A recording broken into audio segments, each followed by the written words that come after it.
खाने का भरता। दोपहर के 2 बजे विनीता अपनी बेटी श्वेता को कॉल लगाती है। रविवार की ट्रेन की टिकट करवा ले बेटा। फिर से लड़का देख लिया है क्या मम्मी तुमने? अरे नहीं होने वाली यार मेरी शादी। यहाँ 2 दिन में नौकरी करती नहीं कि तीसरे दिन तुम मुझे वापस लड़का देखने बुला लेती हो। हाँ तो होती रहेगी ना नौकरी शादी के बाद। पापा ने कहा है रविवार को तो यहाँ पहुँच जानी चाहिए। इस महीने की मेरी चौथी नौकरी है मम्मी, इसे भी मुझे रिजाइन मानना पड़ेगा सिर्फ वहां आने के लिए। ऊपर से लड़के वालों पर तुम इस तरह से पैसे न्यौछावर करते हो जैसे कि हमारा हीरो का कारोबार है। हमारा न सही लड़के का हीरे का ही काम है। रूप का राजा है करण, उसके सामने तू ही 19 है, वो तो 21 है 21। हाँ हाँ समझ रही हूँ मैं कैसा लड़का है, इधर उधर चुम्मे बांटता फिरता होगा। पापा कर लेंगे उससे शादी, मुझे नहीं करनी। श्वेता की बात सुनते ही विनीता अपना फोन राकेश के हाथ में थमा देती है। क्या तकलीफ है? तकलीफ नहीं पापा, मैं तो पूछ रही थी कि लड़के वालों के सामने ब्लू कलर की सूट पहनूं या पिंक। शास्त्रों में लिखा गया है कि माता से डरे न डरे, पिता से डरे सब कोई, जो पिता की न सुने उसे बचाए न कोई। तो श्वेता कैसे ही अपने पापा की बात काटती। राकेश की आवाज़ सुनते ही उसके कबूतर उड़ जाते हैं और बिना देरी किए श्वेता अपनी पैकिंग शुरू कर देती है। श्वेता ने 10th के बाद बाहर पढ़ाई की, अब वो बाहर नौकरी कर रही थी। नौकरी क्या कर रही थी? नौकरी करने की कोशिश कर रही थी, क्योंकि जब तक नौकरी करने का समय आया उसकी गर्दन पर शादी की तलवार लटकने लगी। नेहा यार मेरा वो ब्लू सूट कहाँ है? वो जरी वाला स्पेशल सूट जो मुझे देखने वाले हर लड़के के सामने मैं पहन कर जाती हूँ ना। वही तुम्हारा अपशगुना सूट जिससे पहनकर सबकी शादी टूट जाती है? अरे वो तो चैताली लेकर गई है। वो क्या है ना, उसे लड़के वाले देखने आ रहे हैं और उसका तो बॉयफ्रेंड है, तो इस रिश्ते को कैंसिल करने का उपाय तुम्हारा सूट ही था। अरे तो अब मैं क्या पहनूं? अरे कुछ भी पहन लो, वैसे भी तुम्हारी हरकत देखकर लड़का शादी के लिए मना ही कर देगा, सो डोंट वरी। एक चप्पल कमरे के बाहर तो दूसरी बिस्तर के नीचे, पैकिंग बैग बाथरूम में, तो उसमें रखने वाले कपड़े किसी और के कमरे में। ऐसे तो एक एक कपड़ा और सामान जुगाड़ करने में ही एक दिन निकल जाता है। किसी तरह श्वेता अपना बैग पैक करती है। अरे यार हद होती है शेयरिंग की। मेरी सारी चीज़ें ये बाजू वाले कमरे की लड़कियां उठाकर ले जाती हैं। जब मैं ना रहूं तब तो मना कर दिया कर। अरे मैं तो खुद नीचे खाने गई थी तभी ले गई होंगी। ये मेरी ब्लैक टॉप नीलम पहनकर घूम रही थी, खुलवा कर लेकर आई हूं मैं। इनसे कुछ भी मांगो ना तो इनकी जान पर बनाती है, और मेरी चीजें तो ऐसे ले जाती है मानो इसका पति छोड़ कर गया हो। भीख मंगिया। अब ये मेरी मेकअप किट कहाँ गई? कौन लेकर गया बता ना जरा। उससे आज टकली ना किया ना तो मेरा नाम श्वेता नहीं। अरे पिछले हफ्ते तू ही स्नेहा के कमरे में तैयार होने गई थी और वहीं छोड़कर आ गई थी किट। मैंने तो कितनी बार बोला था जाकर ले आ, पर तुझे काम चोरी भी तो करनी होती है। उसके कमरे में ही लॉक किया होगा किट, और वो गई ऑफिस। 8 बजे के पहले लौटेगी नहीं, और 2 बजे की तेरी ट्रेन है। अब क्या होगा? जो होगा अच्छा ही होगा। तुझे कौन सा उस हीरे के कारोबारी पर इम्प्रेस करना है जो तैयार होगी? रहने देना, अच्छा ही तो है। लड़की के सामने बिना मेकअप के जाएगी तो रिश्ता कैंसिल होने के चांसेस बढ़ जाएंगे। किसी ने सही कहा है यार, कभी कभी बुराई में भी अच्छाई होती है। और ये रिश्ता भी टूट जाएगा और मैं लौट आऊंगी, ये सोचकर श्वेता अपने शहर लखनऊ पहुंचती है। आ गई मेरी बेटी, चल जल्दी से अपना नाप दे दे टेलर साहब को, तेरा ब्लाउज सिलवा लेती हूँ। मेरा ब्लाउज अच्छा लगता है क्या किसी के सामने ब्लाउज में जाना? हीरे के कारोबारी है तो क्या समझती खुद को? अरे पागल, बाहर रहकर बेहूदी हो गई है तू। ब्लाउज इसलिए सिलवा रही हूँ क्योंकि लड़के वालों ने कहा है कि वो लड़की को साड़ी में देखना चाहते हैं। रात भर में टेलर साहब तेरा ब्लाउज तैयार कर देंगे और कल तू उनके सामने साड़ी में जा पाएगी। हो जाएगा ना टेलर साहब? हे भगवान, मम्मी को भी रह रहकर न जाने कौन सा कुत्ता काट लेता है। अरे मम्मी यार। तभी दरवाजे से राकेश अंदर आता है। तैयार? मैं तो कब से हूं रेडी तैयार, कब आएंगे लड़के वाले? और अगली सुबह सादगी का गहना ओढ़े श्वेता साड़ी पहनकर अपने कमरे से बाहर हॉल में आती है, जहां लड़के वाले पहले से मौजूद थे। बाहर रहकर भी आपकी बेटी मेकअप नहीं करती, ये तो बड़ी अच्छी बात लगी मुझे। विनीता जी, इसे ही तो संस्कार कहते हैं। और ऐसा कोई काम नहीं है जो मेरी बेटी को ना आता हो बहन जी। पिछले 6 साल से बाहर रहती है। खाना, बर्तन, कपड़ा, झाड़ू, पोछा सब चीज़ में माहिर है श्वेता। पढ़ाई लिखाई में तो अच्छी थी, अब तो नौकरी भी करती है। सच बोलूं तो मेरी बेटी को कोई काट नहीं सकता। अगर किसी लड़की में इतने सारे फायदे मिल रहे हो तो कौन ही सास उसे अपनी बहू नहीं बनाना चाहेगी। एक तो उमा को श्वेता जच रही थी, दूसरी तरफ राकेश की मोटी मोटी आंखें देखकर श्वेता कोई गड़बड़ी भी नहीं कर पा रही थी। और तभी अपनी चुप्पी तोड़कर उमा कहती है, हमें श्वेता पसंद है। पसंद हो? मेरा मतलब है अभी तो करण जी मुझसे अकेले में बात करने भी नहीं गए। हीरे का कारोबार है मेरा श्वेता जी, मैं तो नजरों में ही लोगों को परख लेता हूँ। हे भगवान, अगर ये लड़का मेरे साथ अकेले बात करने नहीं जाएगा तो मैं इसे कैसे बताऊंगी कि मुझे कितनी बुरी आदत है। कैसे टूटेगा ये रिश्ता। फंस गई मैं। और श्वेता ऐसी फंसती है कि करण उसे वरमाला पहना देता है और बहू बनकर श्वेता अपने ससुराल आ जाती है। मेहमानों से भरा हुआ ससुराल श्वेता का स्वागत करता है। श्वेता के आते ही सभी उसे घेर कर बैठ जाते हैं। अब हो भी गया, छोड़ भी दीजिए आप सब मेरी भाभी को। और आंटी जी, आप तो बिल्कुल भाभी पर चढ़ गई हैं, उनका एकदम दम घुट जाएगा। कोई बात नहीं दीदी, मुझे आदत है। कॉलेज में तो इससे भी ज़्यादा भीड़ में लाइन में लगे रहना पड़ता था। देखा जी, यही होते हैं फायदे पढ़ी लिखी लड़की लाने के। अभी कोई फूल कुमारी होती ना तो इस भीड़ में 2 बार बेहोश हो जाती। उमा अपनी बहू और करण को लेकर उनके कमरे तक जाती है और जैसे ही वो कमरे का दरवाज़ा खोलती है वो देखती है उसकी ननद अपने बच्चों के साथ पहले ही उस कमरे में सोई हुई है। इसीलिए मैंने कहा था रात की ही ट्रेन करवाने की इनकी। फेरे होते ही चली जाती थी, पर नहीं, आपको तो इन्हें घर पर रखना था। अरे थक गई होगी, लग गई होगी आग। मेरी बहन भी कोई जवान नहीं है, इसकी भी उम्र हो गई है। करण और बहू दूसरे कमरे में सो जाएंगे। सुरेश कह तो देता है, पर शादी के घर में कहाँ कमरे खाली होते हैं। सभी कमरों का वही हाल था। अब श्वेता के ससुराल वाले ना ही अपने मेहमानों को नाराज़ कर सकते थे, ना ही बहू को। और इस असमंजस को देखकर कृति अपनी माँ के पास जाकर कहती है, अब क्या होगा मम्मी? ऐसे तो भाभी पर हमारा बहुत ही बुरा इंप्रेशन पड़ेगा। करण के तो पसीने छूट जाते हैं। हॉल में बैठकर सभी सोच रहे थे कि क्या किया जाए। तभी कमरे से एक हाथ में तकिया चादर लिए दूसरे हाथ से अपना लहंगा पकड़े श्वेता हॉल में आती है। आप लोग टेंशन मत लीजिए, पीजी में तो इससे भी बुरी हालत देखी है मैंने। मुझे तो कॉम्प्रोमाइज़ करने की आदत है मम्मी जी, मैं हॉल में सो जाऊंगी। और करण जी के साथ तब जिंदगी भर रहना है। पर मेहमानों का क्या है, वो तो 2 दिन के लिए आए हैं ना, उन्हें नाराज़ नहीं किया जा सकता। बहू, ये तो बहुत ही बड़ी बात बोल दी तूने। हीरे के व्यापारी को तो आज असली हीरा मिला है। जीती रहे बहू, जीती रहे।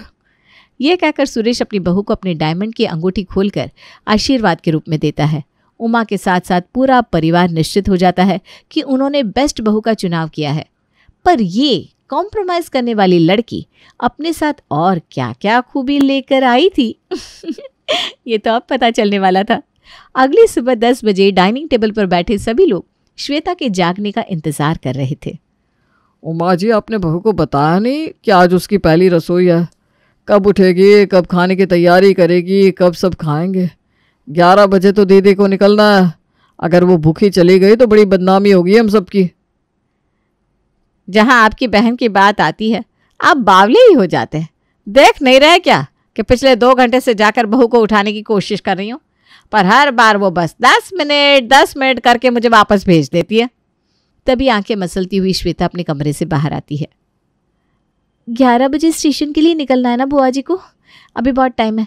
आप क्यों टेंशन ले रहे हैं पापा जी? मैं 5 मिनट में नहा कर आती हूँ, फिर 15 मिनट में सबको खाना परोस दूंगी।